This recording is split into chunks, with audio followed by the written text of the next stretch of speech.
लेकिन एक सेकंड, ये क्या है? अभी मजा आएगा ना भिड़ो। भैया खाना कैसा बना? दीदी एक नंबर दीदी। अहं, और कुछ ले गया? नहीं दीदी। बहू, ये कौन है? ये तो मम्मी जी वो आज शराब निकाला था तो मुझे कौवे नहीं मिले, तो मैं तो कलवे ले आई।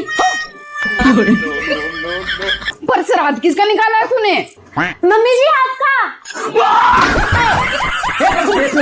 हरि राम कृष्ण जगन्नाथ प्रेमानंद, ये क्या हुआ? मम्मी जी मुझे याद था, आपने कहा था सामने वाली से 2 कदम आगे चलना। मम्मी जी आज उसने अपनी सास का श्राद्ध निकाला, उसने सिर्फ हलवा बनाया, मैंने 2 मिठाई बनाई, हलवा और रसगुल्ला। उसने 1 कौवा जमाया, मैंने 2 कौवे जमाए।